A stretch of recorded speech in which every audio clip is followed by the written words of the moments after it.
Right, Pete, now we know King Charles and Queen Camilla held a private meeting with Prince Harry and Meghan over the week. Public events in the UK, despite the fact that their publicist said in the lead-up occasion, no images would be released as both parties wanted this to be as private as possible. Claimed that he would be the victim of a terror plot without that taxpayer-funded security mentioned, and suddenly she did happen, and I'd love to regale you with details of what happened, but so far we don't have anything. Will be released. Now, I think that says it all. This is a test. They are testing Harry years as they try to repair a rift that has persisted since Harry and quit royal life and moved back to America. Games. There was speculation that perhaps Meghan, his wife, and the children would be joining him and finally see the king. A photograph is what everybody would like to see, and I suspect Meghan herself would like to be releasing it to kind of reinvigorate the tie the king was wearing. That will show that they maybe can be trusted again. Husband basically had the worst week of his life in 30 years. Wouldn't you want to be by his side? It was a private family occasion. No images would be released as both parties wanted this to be as private. Being announced between the brothers and might still take a while before that happens, Craig. All right, Danielle Hamamjian there over the... The veil is being caught in the May sunshine. Meghan again, but I think he's very keen to build a relationship with Harry, and the Meghan know exactly where to stand on that property so they don't. It's February 2018, and the Queen has just asked her future granddaughter-in-law a single question. Not about guests, not about flowers, about the dress. And according to royal biographer Sally Bedell Smith, Meghan Markle looked back at her and said nothing at all. That refusal, small, quiet, easy to miss at the time, turned out to be one of the earliest signals of how this marriage would actually work. Not the fairy tale version the cameras caught 3 months later, the private version, the one that happened over tea in a room with no photographers, with only 2 women, and a secret one of them wouldn't share. If you want more deep dives like this, make sure to subscribe to Royal Archives. Here's what actually happened, as reported by Bedell Smith, and later confirmed by royal editor Russell Myers in his new book, William and Catherine, The Intimate Inside Story, published February 24th. The Queen invited Meghan to tea in February 2018, 3 months before the wedding, and used that meeting to ask the one question every future mother or grandmother in her position would ask. What are you wearing? Meghan wouldn't tell her, not a delay, not, it's still being finalized. According to the account Lady Elizabeth Anson gave Bedell Smith at the time, it was a direct refusal, and Anson would have known. She was close to the family, close to the Queen herself.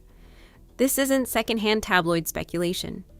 Bedell Smith spent 25 years in conversation with Anson, from 1998 until Anson's death in November 2020, gathering material that shaped 4 of her royal biographies. Diana in Search of Herself, Elizabeth the Queen, Prince Charles, and George VI and Elizabeth. The wedding dress account surfaced more recently in the 3rd installment of a 3-part series Bedell Smith published on her own platform, Royals Extra, drawing directly from those decades of private notes. This wasn't Anson speaking for public consumption.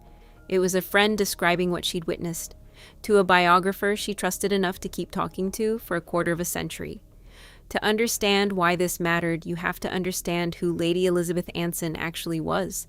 A cousin of the Queen, a trusted party planner who had organized the Queen's 90th birthday celebrations, the Queen and Prince Philip's 70th wedding anniversary, and William and Catherine's wedding back in 2011. When Harry and Meghan's engagement was announced, the Queen did what she'd always done. She offered Anson's services. Meghan declined. That decision, according to Bedell Smith's reporting, left the Queen hurt beyond belief. Not furious, not vocal. Hurt, the quieter, more lasting kind. And it's worth sitting with that word because it tells you something about how the Queen operated. She didn't confront. She absorbed. She adjusted. And then she tried again, over tea, one-on-one, without the formality of an official meeting getting in the way. That's the meeting where the dress question came up. And that's the meeting where Meghan said no. Anson's own impressions of Meghan that day were layered. She described her as full of charm, genuinely, according to Bedell Smith's account. But she didn't stop there. she added something sharper. Meghan, Anson said, could turn into nothing but trouble. She sees things in a different way. Two readings of the same woman formed in the same conversation. Charm on the surface, something else underneath it, according to someone who'd spent a lifetime reading royal brides before her. Weeks later, Anson went further still, telling Bedell Smith that people close to Harry had begun describing Meghan as bossy toward him. A small word, a big implication, coming from inside the family's own circle. Now here's where Myers's 2026 reporting adds a layer Bedell Smith's original account didn't fully spell out. Myers writes that the dress secrecy wasn't the only point of friction. Meghan had also decided, on her own, that she would wear a veil. And according to Myers, the Queen privately disagreed with that choice, not because of the veil itself, because of what it represented, given who was wearing it. Meghan had been married before to film producer Trevor Engelson before the marriage ended in divorce, and in the modern royal family, that history came with an unwritten rule most people outside the family never think about. When Camilla married Charles in 2005, a divorcee marrying into the monarchy, she didn't wear a veil. She didn't wear a traditional white gown. She chose a tailored suit and a hat, a quiet acknowledgement of where she stood in the family's long, complicated relationship with divorce. Princess Anne did something similar at her second wedding, years earlier. It wasn't written down anywhere. It didn't need to be. It was simply how divorced brides marrying into the monarchy had chosen to present themselves generation after generation. Meghan didn't follow it. She chose a full silk tulle veil, designed by Givenchy's Claire Waite Keller, embroidered along its edge with flowers representing every one of the 53 Commonwealth nations. A detail Kensington Palace confirmed publicly at the time, framing it as Meghan's tribute to the Commonwealth she was about to represent. It was a striking gesture. It was also, according to Myers's reporting, exactly the kind of symbolism the Queen privately worried about. A bride stepping into royal tradition on her own terms, rather than the terms that had quietly governed every divorced bride before her.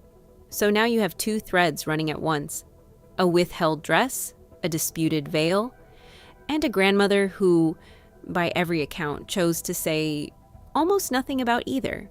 That's the part of this story that tends to get lost, because what the Queen did next wasn't confrontation. It was the opposite. Despite the tea room refusal, despite the private disagreement over the veil, the Queen personally offered Meghan a tiara from the royal vault, Queen Mary's diamond bandeau. After Meghan's original hope of wearing one of Princess Diana's tiaras didn't come together.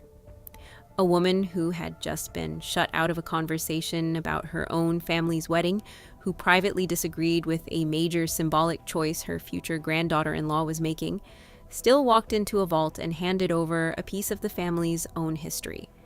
No conditions, no public statement extracting a concession in return. Just the tiara, offered days before the ceremony.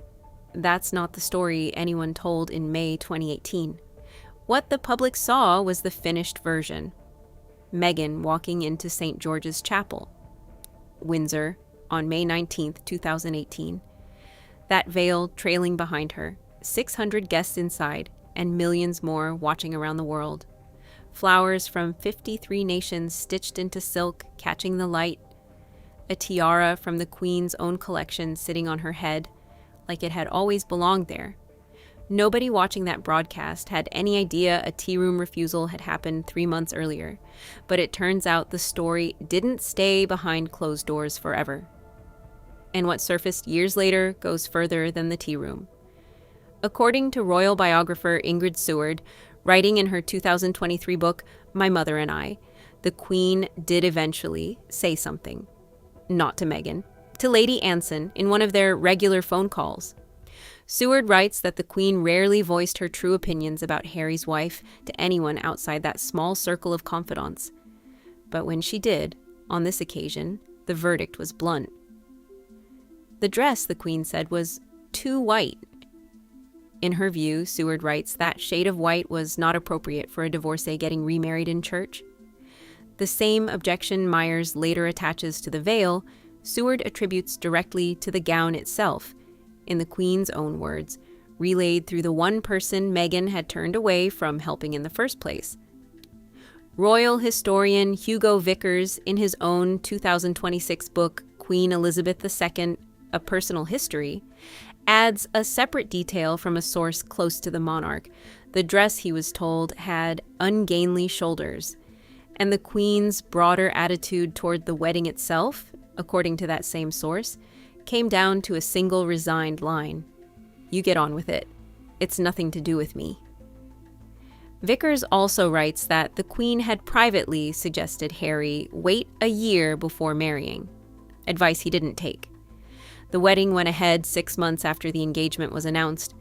Put those pieces next to each other, and a pattern starts to form that neither Bedell Smith nor Myers captures alone. A withheld dress in February, a disputed veil sometime after, a finished gown in May that the Queen, by 2 separate accounts, quietly disliked. For the same underlying reason each time: not appropriate for a woman who had been married before, and through all of it the same response from the monarch: not intervention, distance, followed by generosity anyway. Seward's reporting adds one more layer worth sitting with. She writes that the Queen also wasn't entirely comfortable with Charles standing in for Meghan's estranged father, Thomas Markle, and walking her down the aisle, a decision made only days before the ceremony, after Thomas Markle withdrew following a staged paparazzi photo scandal. Another private discomfort. Another moment the Queen apparently chose not to voice publicly, even as cameras captured Charles offering his arm like it had been planned for months. And it wasn't only the dress and the walk down the aisle. Seward writes that during the ceremony itself, the Queen was visibly startled by the sermon delivered by American Bishop Michael Curry, who spoke for more than 14 minutes on love, its power, and its capacity to heal a broken world. Both the Queen and Prince Philip, according to Seward, disliked long sermons, and sat through it wanting Curry to finish.